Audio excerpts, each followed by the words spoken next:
ये मनुस्मृति में लिखा है, शूद्रों को अछूतों को उतना दो जितना जिंदा रहेंगे, हमारी सेवा के लिए जिंदा रह सके। झूठन खिलानी है, कम खिलाना, ताकि मतलब ऐसे मतलब वो ऐसे तो लिया ऐसे रहे कि इनके खेत जोते, इनके पशु चराएं, इनके घर में झाड़ू मारें, इनके कपड़े धोएं, इनकी सेवाएं करें, और इनके जो जो संदेश हैं वो भी जंगलों में से लेकर के पैदल पैदल, इनके कोई मर जाए तो इनके रिश्तेदारों तक दे करके आए। हम ऐसे ही थोड़ी चिल्ला रहे, हमारा गला दबा लिया किसानों का, हाथ पैर अलग से दबाए गए हैं, खुद तो बच्चा पैदा कर नहीं पा रहे, दूसरे के बच्चे को गोद लेकर अपना नाम दे रहे हैं। ये लगातार कम कर रहे हैं क्योंकि सरकार को चलानी नहीं है एजुकेशन। ये तो विदेशी हैं, यूरेनेशिया से आए हुए, वो आर्यन से, इस देश से इनको प्यार, इनको तो पहले भी लूटते थे और आज भी लूट रहे हैं। ये देखो, हमारे तो बृहदत्त ने उसको रख लिया था, पुष्य मित्र को, और उसी ने उसको कत्ल कर दिया। हम तो रखते आए, हम भगाने वाले नहीं है कि मेरे पे गाड़ी भी है, मेरे पे बंगला भी है, रोल आए हो आप लोन से, तो इनका क्या है अर्थव्यवस्था में वो योगदान? कैसे पागल बना रहे, 5वें नंबर पे पहुंच के दूसरे का पैसा लगा के उसमें बैलेंस शीट में।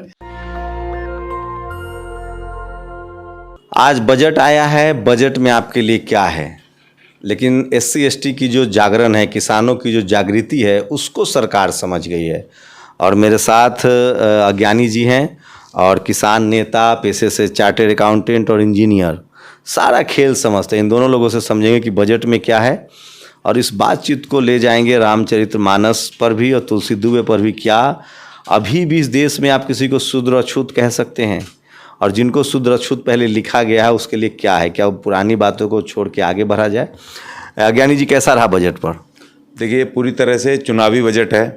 और दूसरा ये कि इस बजट में पहली बार इस देश के अंदर जितने बजट पेश हुए हैं, पहला पैराग्राफ में ढोल गवार शूद्र पशु नारी को आधुनिक रूप से उनको SC ST OBC और उसमें पिछड़ा वर्ग के लोगों को उसमें नाम लिया गया है। सिर्फ नाम लिया गया है इनिशियली, उनको खाली एक प्रतीक के रूप में, ये दिखाने के लिए कि हम SC STs को और ये पिछड़ी जातियों को हम, और महिलाओं को, क्योंकि महिलाओं पे ये जो चौपाई चल रही है, ढोल गवार शूद्र पशु नारी, इसमें महिला, शूद्र और गवार जो अछूत हैं, ये तमाम लोगों को मिक्स करके इन्होंने एक मतलब अपने आप को बचाने की कोशिश की है। लेकिन वहीं दूसरी ओर इन्होंने मिडिल क्लास को और उनको नौकरी पेशा लोगों को कुछ छूट दी हैं उसमें टैक्सेस में। लेकिन तीसरी तरफ इन्होंने जो SC ST का जो हमारा अलग हेड में पैसा आता था, जो अभी मुझे दिखाई नहीं दे रहा है, मैं कल चेक करूंगा, जो बजट भाषण में पूरा मैंने देखा अच्छे से, उसमें SC ST का जो अलग हेड सब प्लान वो हटा तो नहीं सकते हैं, कम कर सकते हैं, क्योंकि वो तो कॉन्स्टिट्यूशनल प्रावधान है। नहीं सर, आपको पता नहीं, दिल्ली सरकार ने 2022-23 का बजट में जनरलाइज कर दिया है। सामाजिक जो कॉलम होता है उसमें, सोशल कॉलम में, उसमें दिव्यांगों के साथ, महिलाओं के साथ और बुजुर्गों के साथ, उस कैटेगरी में दिल्ली सरकार ने ऑलरेडी SC ST को उसमें इंक्लूड करके हमारा हेड हटा दिया है। और ये उन्हीं का प्यादा है, ये वही लोग हैं, वही मनुवादी लोग। इन्होंने भी इस बजट में, मुझे खतरा लग रहा है क्योंकि मुझे वो हेड दिखाई नहीं दिया। सर, वो कॉन्स्टिट्यूशनल प्रावधान है SC ST का, आप नहीं सब SC ST का एलोकेशन जो बजट का प्रावधान है संख्या के आधार पर, उसको नहीं हटा सकते हैं आप। नहीं, संख्या के आधार पे तो वैसे देते ही नहीं। हमने मांग की 22.5%। हमने परसों भी मैंने चिट्ठी लिखी थी 29 तारीख को निर्मला सीतारमण जी को, जिसका जवाब भी मुझे कल आया कि भाई हमने इस पे भेज दिया है। उसका थोड़ा बहुत कोई असर दिखाई नहीं दिया। 14 मई से हम लगातार कह रहे हैं हमें भैया जो टोटल बजट है, इस बार, पिछली बार था 39 लाख करोड़ का बजट था, और इस बार जो बजट है 45 लाख करोड़ का बजट है भारत का। तो हमने कहा था भाई 22.5% हमें दे दो। आबादी तो हमारी 30% से ऊपर है SC ST की, लेकिन अब आपने तय किया 22.5%, तो हमें दे दो शिक्षा का, रोजगार का, और हमारा स्वास्थ्य का, हमारा पीने के पानी का, हमारे रेजिडेंशियल एरिया बढ़िया करने का, हमारे जो बजट है भाई हमें दे दो। हमें स्कूल और स्कॉलरशिप के लिए नहीं, स्कूल तो खत्म कर दिए ना इन्होंने, स्कूल तो अब प्राइवेट कर दिए नई शिक्षा नीति से, और स्कॉलरशिप जो है वो भी प्राइवेट उसमें जा रही है ना। आप हमें हमारे सरकारी वो स्कूल, और बताऊंगा लास्ट अपडेट जब मैं दूंगा बजट पर कि कितना SC ST सब प्लान में लोकेशन हुआ है। OBC के लिए तो कॉन्स्टिट्यूशनल प्रावधान नहीं है, लेकिन करने की कोशिश हो रही है। अब बात आती है जाट, गुर्जर, पटेल, मराठा, कट्टर हिंदुओं पर। मेरे साथ जाट समाज से हैं। आपका PM कृषि सिंचाई योजना का बजट 12,954 करोड़ से घटकर 10,787 करोड़ हुआ है। मुबारक हो। धन्यवाद जी। ये तो हमें पता था पहले भी, और उसका भी हमें पता था एमएसपी पे या फसलों के जो रेट बढ़ाने थे उसमें भी कोई 2 रुपये बढ़े नहीं होंगे और घटे ही होंगे। नहीं समझ रही है, हमें पता है, हम ऐसे ही थोड़ी चिल्ला रहे। हमारा गला दबा लिया किसानों का, हाथ पैर अलग से दबाए गए हैं। और ये सिस्टम हम क्यों 4 साल से आंदोलित है, इसी वजह से आंदोलन हम कर रहे हैं कि ये हमारा कुछ नहीं बढ़ाने वाले, हमारा तो घटता ही जाएगा। अरे तो नाम क्या नाम दिया? सप्तऋषि बजट, क्या नाम? सप्तऋषि इन्होंने उसमें करे हैं, जिसमें कि कमजोर तबके सबसे नीचे लास्ट नाम क्या? सप्तऋषि। कौन थे ये सप्तऋषि? 7 कैटेगरी सप्तऋषि, इनके जो मनुवादियों के इन्हीं के उसमें जो 7 ऋषि थे। अरे तो धर्म, अब तो बजट का नाम ऋषि मुनि के नाम पर है, अब तो खुश हुई है। कहाँ पर आंकड़ा देख रहे हैं? हाँ हाँ, तो ये तो नाम कट्टर हिंदू हैं आप लोग। एक बात बताओ, बच्चा किसी और जाट, मराठा, गुर्जर, पटेल, ठाकुर, सब कट्टर हिंदू है भाई। नहीं, धर्म का झंडा फहराना है। सिंचाई बजट कम हुआ तो देखो सुनो, खुद तो बच्चा पैदा कर नहीं पा रहे, दूसरे के बच्चे को गोद लेकर अपना नाम दे रहे हैं। दे लो भैया, क्या दिक्कत है? नहीं, मुगल गार्डन चेंज कर दो, कभी कुछ कर दो, नहीं समझ रहे, कभी उसका नाम चेंज करके बजट। सिंचाई बजट कम होने से क्या होगा? आप लोग का क्या असर? नहीं, इस पर असर नहीं पड़ेगा। अगर टेल तक जो पानी जा रहा है बीच में ही रुक जाएगा, वो टेल तक पानी नहीं पहुंचेगा। हेड से लेकर टेल तक पानी जाता है। अब जो बीच वाले जो खेत हैं वहां तक तो पहुंचेगा, उसके बाद में पानी नहीं जाएगा। जब इरिगेशन का बजट ही नहीं है तो इरिगेशन का बजट ही घटा दिया है सिंचाई का, उसके बाद में सारे बजट घटाए होंगे। और कोई भी जो जैसे एमएसपी की गारंटी का कानून बोल रहे थे, 2 गुना बना रहे थे, हमारा तो आधा भी नहीं छोड़ा है इन्होंने। शिक्षा मिशन पर जो बजट था, राष्ट्रीय शिक्षा मिशन 39,533 करोड़ था, इस बार 38,953 करोड़ है। देखिए, जो इन्होंने प्राइवेट सेक्टर को दे रहे हैं, तो ये तो बजट धीरे धीरे पिछली बार भी बहुत कम किया है, इस बार भी ये लगातार कम कर रहे हैं, क्योंकि सरकार को चलानी नहीं है एजुकेशन। इनको सरकार बड़ा कट सिंचाई प्रोजेक्ट में हुआ है। सिंचाई का बजट सबसे ज्यादा 2,000 करोड़ लगभग घटा है। अच्छा, हेल्थ मिशन का ही बजट 37,160 करोड़ था, 36,785 करोड़ है। अब तो लोग मंत्र पढ़ेंगे, इलाज अब स्कूल अस्पताल की जरूरत है। आप देख रहे हैं मनरेगा में जो गरीबों के लिए जो मनरेगा चलाई गई थी, उसका बजट देख रहे हैं आप, उसका भी घटाया गया है। वो मनरेगा भी सिंचाई से कहीं ना कहीं संबंधित होती थी, किसान से संबंधित थी। उसको ऐसा नहीं है, नहीं तो किसान को मारना है, वो मनरेगा का भी घटा दिया है। गरीब आदमी और गरीब होगा, समझ रहे हैं? तो इन्होंने जो भी हेड इन्हें ऐसा मिल रहा है ना, जिसमें कि ये कर सकें और उस हेड पे ले जाना है इन्हें ट्रांसफर करके, कि जहाँ से इनको वोट मिले, इनका एडवर्टाइजमेंट हो, बस इवेंट मैनेजमेंट वो करें, ये इवेंट अपना करें और इवेंट करके और उसको एक ऐसा दिखा दें, हमने ये चीज़ कर दी है, देखो हमने भारत के लिए ये कर दिया है। और करना कुछ है नहीं। सारी योजना जैसे वो थी, शेर लाए थे, कभी कुछ लाए थे, made in India, make in India, startup India, stand up India, कहाँ है सारी इंडिया? हेल्थ का बजट घटा है, एजुकेशन का बजट घटा है, सिंचाई का बजट घटा है। जो कांग्रेस के नेता उसने कहा है कि आटा महंगा, हीरा सस्ता।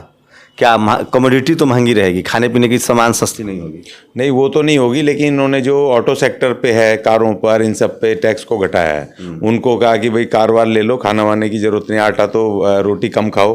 और जो इन्होंने हेल्थ सेक्टर पे जो बजट कम किया है, वो भी इस वजह से किया है, इन्होंने ला करके संत छोड़ दिए हैं, इनके ऊपर से शक्ति मिल रही है। वो जब ठीक कर रहे हैं लोगों को, तो वो अपने जादू से, मंत्रों से उनको आ रही हैं, वो ठीक कर रहे हैं, पर्चा बना के वैदिक युग में जाएगा देश। जाना भेज रहे हैं वो। जबकि एक सुहानी एक लड़की है, वो कह रही है भाई ये तो अंधविश्वास है, लेकिन वो कह रहे हैं हम ठीक कर रहे हैं, और लोगों की लाइन लगी पड़ी है, जा रहे हैं जब वहाँ ठीक होना है। हेल्थ बजट कम हो रहा है, आप चाहें तो धीरेन्द्र शास्त्री से इलाज, धीरेन्द्र शास्त्री से जाएंगे आप लोग इलाज करवाने?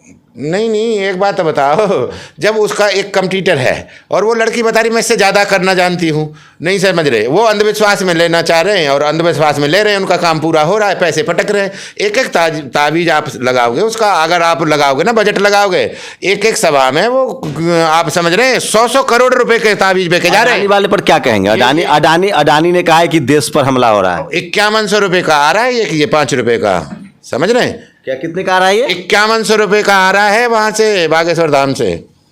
आप लगा लो इसका, ये 5 रुपये का मिलता है। इस पर जीएसटी है कि नहीं? नहीं, बाबा पे कहाँ से जीएसटी लगाएंगे? बाबा तो इन्हें मॉडिफाई करे जा रहे हैं।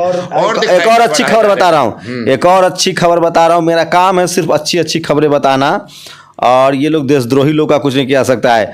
अडानी के स्वाहा होने के बाद आपको पता है 6 लाख करोड़ अडानी का स्वाहा हो गया है। आज वो 11वें नंबर पे पहुंच गए हैं। अब bank of Baroda, Canara bank, PNB, union bank, SBI, ये वो बैंक है जिसने अडानी को लोन दिया है। इनका भी 9%, 6%, 5%, 7%, 6% स्वाहा हो रहा है। क्या कहेंगे अडानी वाले पर, क्या कहेंगे? जो 60% पॉपुलेशन थी और जो छोटी पॉपुलेशन है जिसमें 1 करोड़ से नीचे था, वो उसने कोई 1% भी दिवालिया नहीं हुआ, ना उसका एनपीए हुआ है और ना राइट ऑफ हुआ है, समझ रहे हैं? जो नीचे वाली जनता थी और जितने बड़े बड़े थे वही एनपीए हुए, उन्हें वही लेके भागे। अडानी कह रहे हैं कि ये साजिश है हमारे खिलाफ। नहीं, साजिश का क्या यार, जो चीज करना है हम तो पहले से ही कर रहे थे। आत्मा तो लेके बैठेंगे किसी ना किसी की। आपने किसान के साथ में दुर्व्यवहार किया है, आपने उसके पैसे घुमा घुमा के जलेबी बना के खा लिए हैं, नहीं समझ रहे? ठीक है, वो नहीं कर पाता है कुछ, लेकिन उसकी आत्मा तो पड़ेंगी। हम क्यों वहां रोए थे? हमारे तो 800 शहीद हुए थे। अडानी के जो मामले है, ये सरकार की पूरी तरह मिली भगत है। सरकार ने जानबूझ करके करवाया है, क्योंकि जो 6 लाख करोड़ हैं वो अडानी के बाप के नहीं है, वो भारत हमारे जो पब्लिक सेक्टर बैंक हैं और हमारी जो LIC या जो ये बीमा, इनके पैसा है। इसी का ज्यादा नहीं डुबाया, 18,000 करोड़ कोई बड़ी रकम नहीं। 18,000 88,000 करोड़ रुपया लगाया, और पुराने भी है। ये तो अभी है जो एक दिन पहले लगाया इन्होंने, जो पुराना नहीं बता रहे हैं। जो पुराना भी तो पैसा है। दूसरी बात मैं कह रहा हूँ, क्योंकि उनको बैंक बेचने, मर्ज करने हैं। पहली बात तो उनको घाटा दिखाना है और उसको मर्ज करना। दूसरी बात ये, जो अडानी है वो पैसा भरने की स्थिति में नहीं था, क्योंकि वो दुनिया भर का वो पैसा भरना बैंकों का। दूसरा, इनको उसको राइट ऑफ करवाना उस लोन को। और एक तो ये बात है कि उसको 5 लाख करोड़ को माफ करवाएंगे, और दूसरी बात एनपीए में डाल करके, और दूसरी बात इनको बैंकों को कमजोर करके, आर्थिक कमजोर, इनको बहाना नहीं मिल रहा था बैंकों को मर्ज करने का, बंद करने का, जो पब्लिक सेक्टर के बैंक हैं। इस घटना से वो उसको बंद करेंगे, मर्ज करेंगे, इनको खत्म कर देंगे। प्राइवेट कोई भी खरीद ले अब बैंकों को, कोई अब आज बजट में दे दिया है। फॉरेन कंपनी आज बजट देख लो आप, उसमें वो कर दिया है कि कोई भी बैंक हमारा खरीद सकते हैं आप। हाँ, आज बजट में दे दिया है। वो धीरे धीरे ले जाके या आर्थिक गुलाम बनाना और खबर बता रहा हूँ, credit agency, international credit agency ने बैंकों को कहा है कि भैया अडानी ग्रुप को लोन देने की मैं सलाह नहीं दे रहा हूं। दरअसल अंतर्राष्ट्रीय क्रेडिट एजेंसी ने अडानी के बॉन्ड के आधार पर लोन देने से मना कर दिया है। असली तबाही की वजह बजट नहीं बल्कि एक खबर है। अब बताइए क्या होगा इस देश का साथ?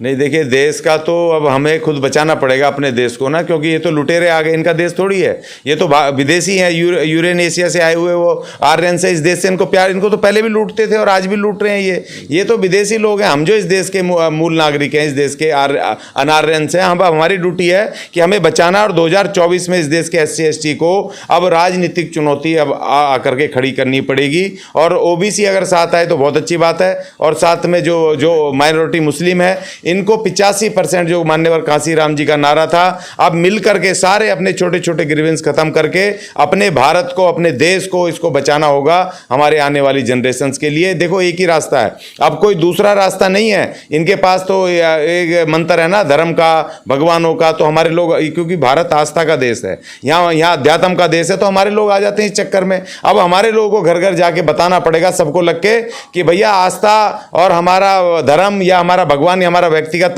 हमारा निजी मामला है, ये राजनीति से इसको नहीं जोड़ें। इन लोगों को अब यहां से भगाना पड़ेगा, दौड़ाना पड़ेगा। इसके अलावा कोई रास्ता नहीं है, सामने की लड़ाई करनी पड़ेगी। भगाना उगाना क्या होता है? सब भारत के नागरिक, मतलब यहां से नहीं भगाना, सत्ता से भगाना होगा। सत्ता हमें लेनी पड़ेगी, हम नहीं भगाते, हमारा तो है ही नहीं।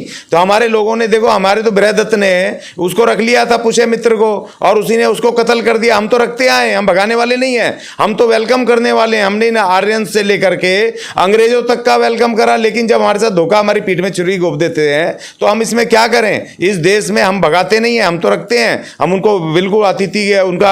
80 करोड़ लोगों को 5 किलो राशन मिलता रहेगा। नहीं, देखो कैसी विडंबना है इस देश में कि ढोल बजा बजा के कह रहा है। क्या इससे पहले मिलता नहीं था क्या? पहले देखो, महंगे वाले जो आइटम थे, चीनी मिलती थी और मिट्टी का तेल मिलता था, वो कितने महंगे आइटम है। अगर वो दिए जाए 5 किलो तो वो उनका रेट कितना बैठता? 500 रुपये। और अब इन्होंने सस्ते वाला गेहूँ 18 रुपये किलो और 15 रुपये किलो का चावल, 7 किलो कितने का बैठा? इसका एक आइडिया लगाओ। 125 रुपये का देके 500 रुपये का रोक लिया है। 125 रुपये के लिए लाइन में लगाए रखते हैं। उस आदमी की झाड़ी मरेगी तो 300 रुपये की झाड़ी तो लेके आता, राशन लेने जाएगा तो लाइन में लगेगा 125 रुपये की। क्या 125 रुपये का दिया? देखिए, मनुस्मृति में घुमा घुमा के लेते हैं। मनुस्मृति में लिखा है, शूद्रों को, अछूतों को उतना दो जितना जिंदा रहेंगे, हमारी सेवा के लिए जिंदा रह सके। अच्छा, संग्रह ना करें, संग्रह ना करें और ताकत ना है इनके शरीर में। तो वो 5 किलो खाना भी कम खिलाना। हाँ, यस, झूठन खिलानी है, कम खिलाना, ताकि मतलब ऐसे, मतलब वो ऐसे लिया ऐसे रहे। और ये सिर्फ इनकी सेवा तक, इनके खेत जोतें, इनके पशु चराएं, इनके घर में झाड़ू मारें, इनके कपड़े धोएं, इनकी सेवाएं करें, और इनके जो संदेश हैं वो भी जंगलों में से लेकर के पैदल पैदल, इनके कोई मर जाए तो इनके रिश्तेदारों तक दे करके आए। तमाम सेवाएं ये जो शूद्रों से अछूतों से करवाएं, लेकिन इनको खाना उतना दो जितना जीवित रहें, इनके शरीर में उतनी जाने सोच ना सकें, ताकत में ना आए जो हमसे लड़ ना सकें। इनको दूध घी ये तमाम ये और ताजे फल सब्जियां पूरा प्रतिबंधित है। मनुस्मृति में पढ़ो ना भाई साहब, हमें बाबा साहब सब बता के गए। और ये इसीलिए 5 किलो राशन, 5 किलो 5 आदमी का परिवार या 4 आदमी, पति पत्नी 2 बच्चे, 5 किलो महीने का राशन, तो कितना खाएंगे? एक रोटी तो खाएंगे जिंदा रहने लायक, कि सिर्फ दिहाड़ी करो और फिर हमारी सेवा करो। बस हमारी बिल्डिंगें बनाओ, हमारे लिए सड़कें बनाओ, हमारे लिए झाड़ू मारो और हमारी सेवाएं करो, और उसके बाद दफा हो जाओ अपने टूटे फूटे झोंपड़ों में। हमारे इन इलाकों में दिखना मत, जहां हाई फाई कोठियां बंगले हमें यहाँ दिखने नहीं चाहिए। तुम ये मजदूर गरीब यहाँ से जाओ। नहीं, एक बात बताओ, ये जो सिस्टम इन्होंने बनाया है ये तो हमारा ही तो गेहूं है, हमें ही दे रहे हैं। चावल और गेहूं कौन पैदा कर रहा है? ये 80 करोड़ ही तो कर रहा है, मजदूर और किसान ही तो है ये 80 करोड़ जिसको ये देना है। यार ये तो खुद ही उगा लेते हैं, उन्हें खुद पता है। उनकी तो और झाड़ी इन्होंने मार के ना उल्टा उतना मटर तोड़ लेगा, कोई और काम कर लेगा, आलू खोद लेगा, वो 300 रुपये तो उसमें से ले आएगा किसान कमा के, 500 रुपये वो लगा के उसकी झाड़ी और तोड़ दी इन्होंने। ये एक पागल बनाने का सिस्टम है इनका, और ये उस तरह से ले जा रहे हैं। 100 लाख करोड़ रुपये ले आए बाहर से, वर्ल्ड बैंक, स्विस बैंक और उससे क्या नाम है ब्रिक्स बैंक से, और वो उसमें जोड़ दिया कि अर्थव्यवस्था हमारी 5वीं अर्थव्यवस्था बड़ी बन गई। और आप लोन का कार लाए, आप लोन से लेके आए, तो आपकी क्या है वो? आपने तो लोन पे ली है और आपने अपने एसेट्स में जोड़ी, वो उसमें बैलेंस शीट में लिखवा दी कि मेरे पे गाड़ी भी है, मेरे पे बंगला भी है, और वो लाए हो आप लोन से। तो इनका क्या है अर्थव्यवस्था में वो योगदान? कैसे पागल बना रहे, 5वें नंबर पे पहुंच गए दूसरे का पैसा लगा के उसमें बैलेंस शीट में। ऐसा पागल बनाया जा रहा है इस देश का, 5वीं अर्थव्यवस्था बन गए। तो ये था बजट का पूरा चीरफाड़। कैसा लगा? आम लोग की भाषा में आम लोग बजट पर प्रतिक्रिया दे रहे थे। मैं फिर कह रहा हूँ, इस देश के टीवी अखबार पर भरोसा मत कीजिएगा। 100 साल पहले बाबा साहब ने मुकनायक की शुरुआत की थी। इस देश में आप सोचिए, अब कितनी गहरी बात है कि चीनी और किरासन मिलता था पहले, केरोसिन, वो ख़त्म कर दिया गया और बदले में आपको 5 किलो गेहूँ या चावल मिलता है। सस्ती चीज़। सवाल तो है, एजुकेशन का बजट घटाया जा रहा है, हेल्थ का बजट घटाया जा रहा है। मैं अभी देखूंगा शाम तक कि क्या सेना का भी बजट घटाया तो नहीं गया है। पूरी बातचीत पर अपनी प्रतिक्रिया जरूर दीजिए। शंभू कुमार सिंह, नेशनल दस्तक, दिल्ली। नेशनल दस्तक की आपसे गुजारिश है कि अगर इसको बचाना चाहते हैं तो नेशनल दस्तक को सब्सक्राइब करने के लिए रेड कलर के सब्सक्राइब बटन को दबाएं, फिर बेल आइकन की घंटी दबाएं। नेशनल दस्तक को बचाने के लिए बहुत जरूरी है कि हर खबर को शेयर करें, लाइक करें, कमेंट जरूर करें।